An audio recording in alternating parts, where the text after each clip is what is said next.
기도는 이루어진다. 여러분 안녕하세요. 화요일 저녁 기도회에 오신 여러분을 축복하고 환영합니다. 먼저 잠깐 기도하고 오늘 말씀 시작하겠습니다. 하늘에 계신 하나님, 오늘 다시 한번 주님의 말씀의 자리 앞에 나아오게 하시니 감사합니다. 이 시간 다시 주님 앞에 나아온 각 처소에 있는 모든 성도님들의 마음 가운데 성령 하나님 좌정하여 주시고 함께 해주셔서 오늘 우리의 삶에 필요한 말씀을, 그 음성을 직접 경험할 수 있도록 인도해 주십시오. 모든 말씀 예수님 이름으로 기도합니다. 여러분 혹시 바람이라는 단어를 보면 어떤 이미지가 떠오르시나요? 아니면 바람이라는 단어를 보면 즉시 떠오르는 여러분이 가진 기억들은 어떤 것들이 있나요? 언덕 위에 홀로 팔을 벌리고 서서 시원하다 하고 즐겼던 그런 시원한 바람인가요? 아니면 사랑하는 사람과 함께 차를 몰며 드라이브를 하며 열린 창문 사이로 들어오는 그런 시원한 바람, 그런 기억들인가요? 그것도 아니면 뜨거운 여름에 열대 지역의 봉사대, 선교 그렇게 가서 비행기를 내려서 공항 문을 나서자마자 느껴졌던 그런 뜨겁고 습한 그런 바람들이 떠오르시나요? 그것도 아니면 한국에 있을 때 여름마다 찾아왔던 어떤 태풍이나 미국 생활하시면서 느꼈던 허리케인, 토네이도, 이런 강력한 바람들, 그런 것들이 떠오르시나요? 저에게도 많은 기억들 중에 인상적이었던 경험이 있습니다. 제가 대학에 다니던 어느 겨울에 학생들과 함께 또 교수님과 함께 봉사대를 간 적이 있었어요. 어느 날 밤은 제가 다른 청년들과 함께 또 교수님께서 직접 운전하시는 차를 탄 적이 있었는데요. 오랜 시간 운전을 해야 하다 보니까 함께 졸리지 않게 가기 위해서 이런저런 이야기도 하고 같이 게임도 하고 서로에 대해서 퀴즈도 내고 그러면서 즐겁게 가고 있었습니다. 그럼에도 이제 시간이 갈수록 밤이었기 때문에 한 명씩 점점 지치기 시작하더니 조는 사람이 나오기 시작했어요. 아까 제가 계절이 뭐라 그랬는지 기억하십니까? 겨울이라고 했었죠. 또 날이 추워서 차에 히터까지 틀어뒀더니 더 졸릴 수밖에 없었습니다. 그때 잠을 번쩍 깨게 하려면 어떻게 하면 될까요? 차 창문을 열면 되죠. 창문을 내리면. 그래서 창문을 열어서 매서운 이 겨울의 한파가 차 안으로 다 들어와서 차 안을 가득 채우니까 이제 졸던 여학생들이 다 잠을 깼는데 갑자기 문제가 생겼습니다. 이 창문이 안 올라가는 거예요. 갑자기 열린 채로 계속 달려야 하는 것이죠. 그래서 이게 교수님이 이거 왜 안 올라가지 하고 장난 섞인 목소리로 이제 말을 하니까 차 안에 함께 타고 있던 여학생들이 교수님 장난치지 마세요 하고 아직은 까르르 까르르 즐거운 목소리로 그런 반응이었지만 창문이 열린 채로 달리는 시간이 1분이 지나고 2분이 지나면서 점점 학생들의 얼굴에는 안색이 굳어지고 점점 이 수심이 가득해가는 그런 모습을 볼 수 있었습니다. 교수님 추워요. 이제 장난 그만 치세요 라고 말해도 교수님은 굉장히 어쩔 줄 몰라 하면서 얘들아 미안, 이거 근데 진짜 안 올라가, 그런 상황이었던 것이죠. 방금 전까지 화기애애하게 게임을 하고 또 퀴즈를 내면서 즐겁게 달리던 그 차 안의 분위기는 어느새 그 차 안에 싸늘하게 식어버린 공기 마냥 차가워졌습니다. 즐거움으로 가득하기를 기대하는 그런 여행에서 이런 예상치 못한 상황을 마주하면 우리는 이렇게 당황하게 됩니다. 그 춥던 겨울에 차 안에 있던 우리 모두는 차에 타면서 이 히터가 틀어진 따뜻한 차 안에 타면서 그런 포근한 여행을 할 수 있게 되기를 기대했던 것이죠. 그런데 예상치 못했던 이 창문의 고장으로 찬바람을 그대로 맞으면서 수시간을 달려야 했던 그 청년들에게는 더 이상 그 여행이 즐거운 여행이 아니라 괴로운 여행이 되어버리고 말았던 것입니다. 인생이라는 우리의 여행에 있어서도 아마 마찬가지일 거예요. 성경에도 이렇게 나의 기대와는 나의 바람과는 사뭇 다른 바람을 마주하게 되면서 당황스러워했던 인물들의 이야기가 여러 부분에서 기록되어 있는데요. 오늘 저희는 함께 기대했던 바람과는 다른 모습의 바람을 하나님께서 허락하심으로 그로 인해서 당황하고 괴로워했지만 그 가운데 하나님의 뜻을 발견했던 요나라는 인물을 통해서 말씀을 살펴보고자 합니다. 함께 요나서 1장 1절에서 4절을 보시겠습니다. 여호와의 말씀이 아미떼의 아들 요나에게 임하니라. 이르시되 너는 일어나 저 큰 성읍 니느웨로 가서 그것들을 향하여 외치라. 그 악독이 내 앞에 상달되었음이니라 하시니라. 그러나 요나가 여호와의 얼굴을 피하려고 일어나 다시스로 도망하려 하여 욥바로 내려갔더니 마침 다시스로 가는 배를 만난지라. 여호와의 얼굴을 피하여 그들과 함께 다시스로 가려고 배삭을 주고 배에 올랐더라. 여호와께서 큰 바람을 바다 위에 내리심에 바다 가운데 큰 폭풍이 일어나 배가 거의 깨지게 된지라. 부르심을 받은 요나는 고민하기 시작합니다.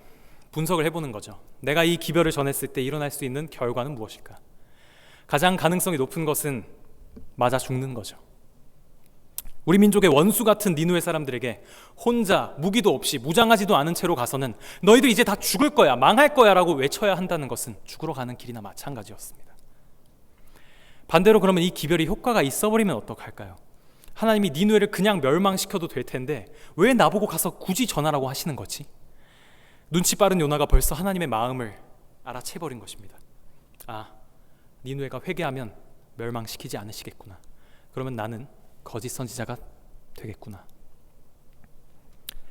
이쯤 되면 요나는 계산이 다 나왔을 것입니다. 어느 쪽을 선택해도 나한테는 득될 것이 없는 거예요. 죽거나 손가락질 당하거나. 굉장히 내키지 않는 선택이지 않습니까? 그래서 요나는 제3의 길을 선택합니다. 바로 도망치는 거죠. 가만히 집에 있자니 하나님이 또 찾아오셔서 나에게 재촉하실 것 같고, 그러니까 다른 세계로 도망가기로 결심하고 항구 도시 욥바에 갑니다. 그랬더니 이게 웬일입니까? 마침 다시스로 가는 배가 항구에 정박해 있는 것을 본 것이죠. 산뜻한 기분으로 하나님의 손이 닿지 않을 것만 같은 니느웨보다 5배쯤 먼 땅 다시스로의 여행을 출발했을 것입니다. 순풍이 불어주길 바라면서요. 하지만 들떴던 기분도 잠시, 요나를 기다리고 있던 바람은 순풍이 아니라 폭풍이었습니다. 하나님에게서 가장 멀리 떠나려고 정반대 방향의 배를 탄 요나는 배 안에서도 심지어 가장 깊이 아래층에 숨어서 잠을 자고 있었습니다. 그런데 갑자기 배가 이리저리 흔들리고 사람들이 소리를 지르면서 혼비백산이 되는 가운데 선장이 다가와서 이렇게 말합니다. 당신 지금 이렇게 자고 있을 때가 아닙니다. 기도하세요라고요. 하나님의 명령을 피해서 도망가는 자신보다 더욱 선지자 같은 그런 선장의 말에 잠시 멍해져 있는 가운데 이제 배에 탄 사람들은 이 폭풍이 누구 때문에 온 것인지 제비 뽑기를 하기 시작합니다. 모두가 자기 때문은 아니겠지 두려워하는 분위기.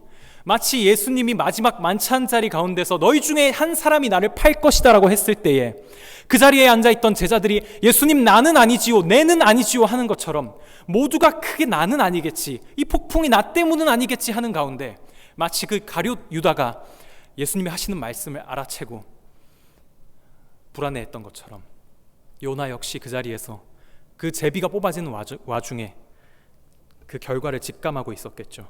그리고 예상은 적중했습니다. 이제는 자기 마음속에 있던 불안감, 설마 이 모든 폭풍이 다 나 때문은 아니겠지 하는 애써 외면했던 인과관계가 현실이 되어버리고 만 것입니다. 도망가는 나에게 벌을 주시는구나. 다 나 때문이구나.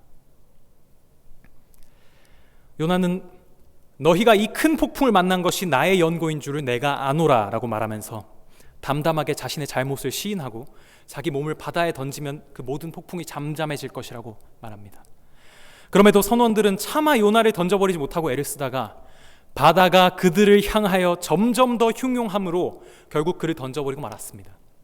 그러자 거짓말처럼 바다가 잔잔해지고 배는 평안을 되찾았죠. 요나는 그 폭풍을 보면서 무슨 생각을 했을까요? 하나님의 낯을 피해서 다시스로 가는 배에 오르면서 묘한 불안감과 함께 새로운 세계로의 여행에 대한 짜릿한 그런 감정이 뒤섞인 가운데 그는 분명히 순풍을 기대했을 것입니다. 포근한 바람이 마침 그의 앞에 나타난 이 배를 안전하게 다시스까지 데려다 줄 것을 기대했겠죠. 그게 그의 바람이었습니다. 하지만 하나님께서는 그에게 순풍 대신 폭풍을 허락하셨고, 요나는 그 폭풍을 불순종의 결과로 자신에게 찾아온 죽음의 형벌로 생각했습니다. 하지만 우리가 분명히 기억해야 할 사실은 그 폭풍이 사실 하나님께서 요나를 죽이기 위해서 보내신 형벌이 아니라 살리기 위해서 보낸 것이었다는 사실입니다. 함께 생각해 볼까요? 하나님이 요나를 죽이기 원하셨다면 굳이 폭풍을 보내셔야만 했을까요? 성경에는 하나님이 개입하신 것으로 표현되는 죽음이 여러 등장하고 있습니다. 하나님께 영광 돌리지 않고 자만하다가 충이 먹어서 죽어버린 헤롯 왕의 이야기, 베드로의 질책과 함께 엎어져서 죽어버린 아나니아와 삽비라 부부 이야기, 그리고 또 하나님께서 지정해 주신 불 외에 다른 불을 사용해서 제사를 드리다가 죽은 나답과 아비후, 법궤에 손을 대고 그대로 쓰러져서 죽어버린 웃사 등등. 하나님이 원하시면 요나에게 죽음의 형벌을 내리시는 것은 결코 어려운 일이 아니었음을 우리는 알 수 있습니다. 그럼에도 하나님은 요나가 하나님의 낯을 피할 것을 마음먹고 요빠 항에 나아가는 것도 그대로 두시고, 다시스행 배에 오르는 것도 그대로 두시고, 또 폭풍을 보내시고 제비를 뽑는 과정에 개입하시는 동시에 큰 물고기를 준비하심으로 또 요나를 삼키게 하십니다. 너무 번거로워요, 그렇죠? 그냥 요나를 죽이셨다면 그보다 훨씬 쉬웠을 텐데 왜 그렇게 번거롭게 하셨을까요? 하나님의 뜻은 불순종한 죄인 요나를 죽게 하는 것이 아니라 폭풍을 통해 요나의 잠자는 영혼을 깨우고 그를 살리는 것이었기 때문입니다. 때때로 우리의 기대는, 우리의 바람은 하나님의 바람과 다르곤 합니다. 욕 안 먹어도 되는 길, 맞아 죽을 각오 안 해도 되는 길, 하나님의 부르심과는 정반대의 길을 가면서 그 여정에 순풍이 불어주기를 기대하는 것이죠. 나의 삶을 향한 하나님의 부르심을 애써 외면하면서 그 길은 아니라고, 거기는 너무 좁다고, 너무 극단적인 요구는 하지 마시라고 말하는 것입니다. 그러나 하나님은 외지고 좁고 험난한 그 길을 가라고 말씀하시면서 순풍을 기대하는 우리의 삶에 폭풍을 허락하십니다. 다양한 폭풍들이 우리 삶에 찾아오죠. 무서운 질병, 재정적인 위기, 가족의 죽음, 인간관계의 단절, 격렬한 죄의 유혹, 실직, 실패, 이런 이루 셀 수조차 없는 다양하고 강력한 폭풍들이 우리의 삶에 찾아오면, 차례로 우리의 삶을 강타하면 우리는 이렇게 생각합니다. 이제 다 틀렸구나, 끝이구나, 하나님이 나를 벌하시는구나, 내 삶에 더 이상 희망은 없구나. 그러나 여러분, 고통에는 뜻이 있다라는 말처럼 바람에는 목적이 있습니다.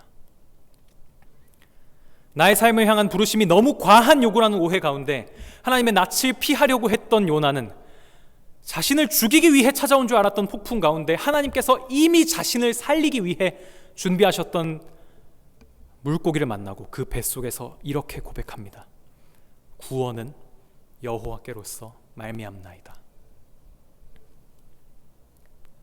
맞아 죽을 것이 뻔한 길, 그게 아니면 거짓말쟁이로 손가락질 받고 평생을 살아야 하는 길, 그런 길이 싫어서 하나님께서 부름받은 길 대신 세상의 넓은 길로 향하며 순풍을 기대했던 요나는 마침내 그를 죽이려는 하나님의 형벌인 줄로만 알았던 그 폭풍 가운데서 사실은 그것이 자신을 살리기 위해 찾아온 것임을 깨달았던 것입니다. 진정한 구원은 내가 그 좁은 길로부터 도망쳐서 스스로 얻어낼 수 있는 것이 아니라 아무리 위험이 도사리고 있는 곳이고 조롱이 난무하는 곳이라 할지라도 하나님께서 부르시는 곳으로 갈 때 비로소 경험할 수 있는 것이라는 사실을, 구원은 여호와께로서 말미암는다는 사실을 깨닫게 된 것이죠. 오늘 우리의 삶에 찾아오는 수많은 폭풍들을 경험하면서 시리에 빠지고 절망과 좌절에 빠진 분들이 혹시 계십니까? 그렇다면 기억하세요. 하나님께서 허락하신 폭풍은 우리를 죽이기 위해서가 아니라 변화시키기 위해서라는 사실을요. 장밋빛 미래가 보장되지 않은 거북한 부르심으로부터 도망치고 스스로를 구원하려고 했던 요나는 마침내 폭풍 가운데 구원은 오직 여호와께로서 말미암는다는 사실을 깨닫고 이제 그 거룩한 부르심 앞에 다시 한번 나아갑니다. 바로 이것이 우리가 첫째로 응답해야 할 부르심입니다. 그 구원으로의 부르심에 순종하는 성도님들 한 분 한 분이 되시기를 진심으로 축복합니다. 폭풍과 물고기 뱃속의 경험을 통해서 자신의 삶을 향한 하나님의 개인적인 부르심을 경험했던 요나는 이제 주어진 기별을 니느웨에 성실하게 선포합니다. 그랬더니 놀라운 일이 일어나죠. 그 악독한 성읍 니느웨가 집단적인 회개를 경험한 것입니다. 하나님의 말씀대로 40일이 지나면 니느웨가 무너지리라 라는 메시지를 전했더니 사흘길의 큰 성읍에 하루길만 다니면서 전파했을 뿐임에도 불구하고 사람들이 다 회개를 하기 시작한 거예요. 모든 백성들이 금식을 하고 베옷을 입고 심지어 왕마저 짐승마저 그렇게 베옷을 입고 금식하며 회개하는 것을 본 것입니다. 하지만 이미 말씀드렸듯이 이 놀라운 성령의 역사는 사실 요나가 처음 다시스행 배를 타기도 전에 그가 상상했던 시뮬레이션 가운데 이미 존재했습니다. 사랑의 하나님이 주시는 멸망의 기별은 40일이 지나면 니느웨가 무너질 테니 죽어라 라는 것이 아니고 이대로 40일이 지나면 니느웨가 무너질 테니 회개하고 살아라 라는 뜻임이 너무나 분명하기 때문이죠. 이제 그는 하나님께 하소연을 하기 시작합니다. 제가 이럴 거라고 말씀드렸잖아요. 이럴 줄 알았어요. 사람 바보 만들고 이게 뭡니까? 차라리 죽여주세요. 이제 요나는 마치 영화관이나 운동 경기장에 가는 사람처럼 니느웨 성 밖에 전망 좋은 곳으로 나가서 초막을 짚고 편안한 자세로 앉아서 니느웨의 멸망을 관람하려고 준비합니다. 재앙을 내리지 않으신 것에 대해서 마치 시위라도 하듯이 하나님 보시란 듯이 자리를 잡고 앉아서 무슨 일이 일어나는지를 보는 거예요. 유황불이 떨어지려나? 우박이 떨어지려나? 지진이 나서 사람들이 다 삼켜버리려나? 나는 온갖 죽을 고생을 하면서 여기까지 왔는데 와서도 죽음과 위협을 무릅쓰고 이렇게 시키는 것 다 했는데 말이죠. 어차피 이들을 멸망시키지 않을 것이었으면 나는 왜 그렇게 죽을 고생을 하면서 여기까지 왔나 하는 것입니다. 그런 마음으로 요나가 초막을 지었더니 하나님께서 박넝쿨을 준비해 주십니다. 그걸 보면서 요나는 무슨 생각을 했을까요? 하나님께서 이제 정말 뭔가 하시려나 보다. 내가 이 초막을 지었더니 하나님이 마침 박넝쿨을 만들어 주시네. 뭔가 하시겠구나. 성경은 유일하게 이 대목에서 요나가 심히 기뻐했다라고 기록하고 있습니다. 뜨거운 햇빛을 가려두는 그 박넝쿨과 함께 그는 아마 시원한 바람을 기대했을 것입니다. 어쩌면 그가 기대했던 건 당장 내 더위를 가시게 할 그런 물리적인 시원한 바람보다도 그 패역한 민족 니느웨를 시원하게 쓸어버릴 그런 바람이었겠죠. 내 마음까지도 시원하게 해줄 그런 통쾌한 바람 말입니다. 그러나 바로 여기서 요나서의 두 번째 바람이 등장합니다. 4장 7절 8절입니다.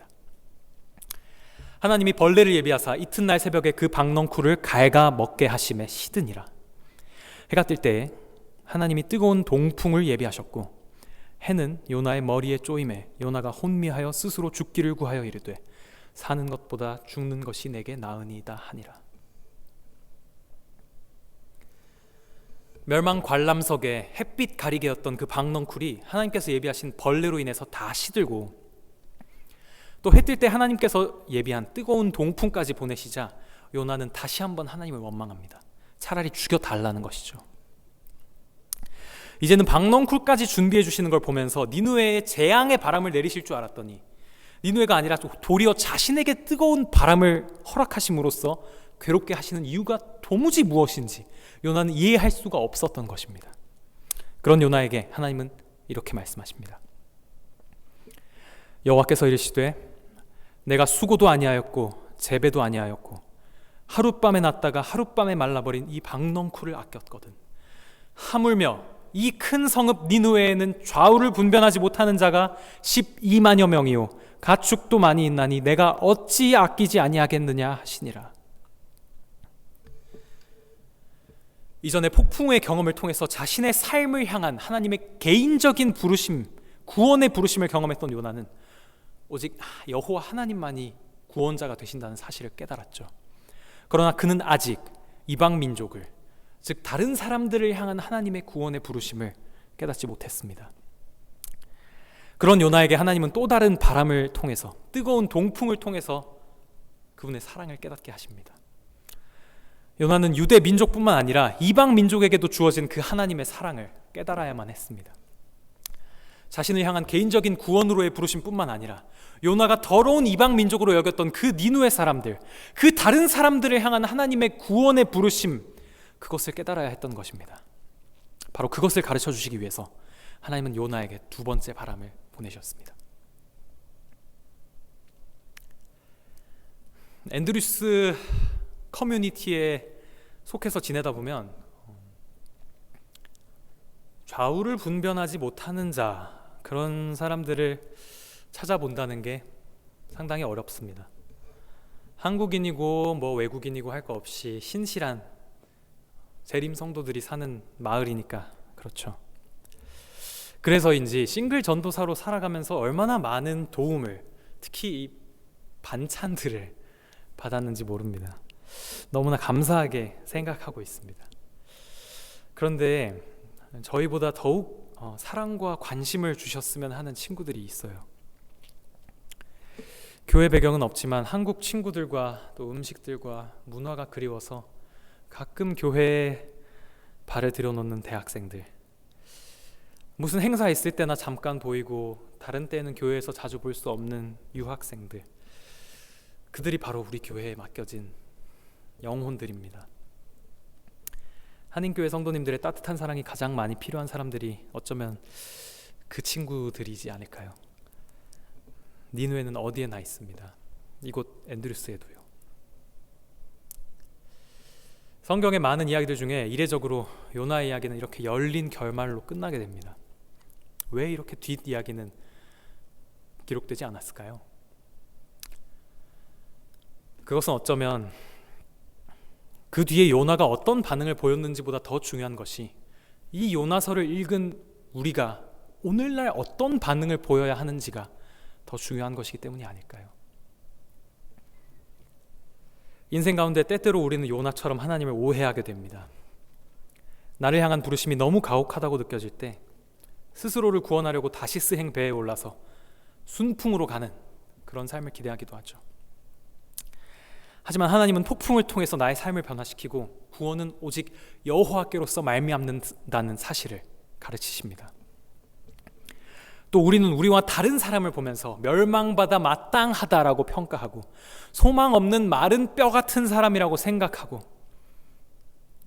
악한 삶을 살았으니까 인과응보라고 생각하곤 합니다. 그러나 하나님은 그럴 때 그 악인들을 시원하게 쓸어버리시는 것이 아니라 나에게 뜨거운 바람을 허락하셔서 그들 역시 하나님의 사랑하는 자녀들임을, 사랑받는 자녀들임을 깨닫게 하십니다. 성도 여러분, 하나님은 때때로 나의 바람과는 다른 바람을 우리의 삶에 허락하십니다. 그러나 하나님께서 순풍을 기대하는 나에게 폭풍을 보내시고 시원한 청풍을 기대하는 나에게 뜨거운 연풍을 기대하시는 것은, 보내시는 것은 나를 변화시키시기 위함이라는 사실을 기억하시기 바랍니다. 폭풍의 메시지는 하나님이 나를 사랑하신다는 사실이고, 뜨거운 동풍의 메시지는 하나님께서 다른 이들을, 이방 민족들을, 악한 사람들마저도 사랑하신다는 사실입니다. 오늘 나를 살리고자 폭풍으로 말씀하시는 그 생명의 부르심에 반응하고 좌우를 분변치 못하는 니누의 백성과 같은 이 세상 사람들을 살리라고 뜨거운 바람으로 말씀하시는 그 사명으로의 부르심에 응답하시지 않으시겠습니까? 좁은 길이 싫어서 도망가려는 나를 다시 생명의 길로 이끄시고 개인적 구원의 부르심을 주시는, 또한 악인이라도 멸망하지 않고 생명을 얻게 되기를, 구원에 이르기를 원하시는 세상을 향한 구원의 부르심을 기억하심으로 나에게 주신 생명과 사명의 부르심을, 사명을 새롭게 하는 여러분이 되시기를 간절히 바라고 축복하면서 오늘 말씀을 마치겠습니다. 지금은 기도의 시간입니다. 성도님들께서 보내주신, 그리고 카톡방에 올라와 있는 기도 제목으로 함께 이 시간 기도하겠습니다. 아버지 하나님, 오늘 말씀을 통하여 우리의 삶에 필요한 기별을 허락해 주시니 감사합니다. 나의 삶에 구원을 허락하시고 또 세상을 사랑하심으로 그들 앞에 나아가기를 원하시는 그러한 부르심, 오늘 우리에게 새롭게 하셨으니 그 생명으로의 부르심, 그 사명으로의 부르심에 응답하여 날마다 우리의 삶에 허락하시는 그 바람에 순종하는 우리 모든 성도님들과 제가 될 수 있도록 인도해 주십시오. 주님, 캘리포니아 지역의 산불이 일어나 많은 또 재산과 집과 산과 나무들이 유실된 상황입니다. 교단의 기관인 대학, PUC, 병원, 그리고 또 화이트 여사의 유적지, 이런 곳들 가까이 있는 곳에 큰 불이 일어난 상황입니다. 주님께서 세우신 기관들, 봉사를 위하여 조직된, 세상을 섬기기 위하여 세워진 그곳들을 안전하게 보호해 주셔서 계속해서 본연에 맡겨진 기능을, 세상을 섬기고 사랑하는 그 역할을 잘 수행할 수 있도록 주님 안전하게 보호해 주십시오. 장미자 집사님을 위해서 다시 한번 기도하기 원합니다. 집사님의 건강 허락해 주시고 또 함께 지내시며 집사님을 간호하시는 가족 여러분, 가족분들에게도 함께 해주셔서 지치지 않을 힘을 주시고 날마다 새로운 힘을 허락해 주셔서 하나님의 치유하시는 능력을 경험하고 또한 고백하고 감사하고 찬양하게 될 수 있도록 인도해 주십시오. 주님, 새 학기, 새 학년도가 되었고 어떤 유학생들은 떠났고 새로운 분들이 또 함께 하시게 되었습니다. 새로운 곳으로 떠난 분이든 이곳 새로운 곳으로 와서 새로운 삶을 시작하는 분들이든 맡겨진 삶의 자리에서 계속해서 주님의 부르심 따라 살아가고 또 잘 적응해서 아름다운 그리스도인 삶이 될 수 있도록 인도해 주십시오. 앤드루스 대학교에서 다시 한번 개강을 하고 학사 일정을 시작했습니다. 전염병의 시대에 다시 한번 학교 문을 열면서 아직 많은 것들이 정돈되어 있지 않고 어지러운 상황입니다. 그러한 가운데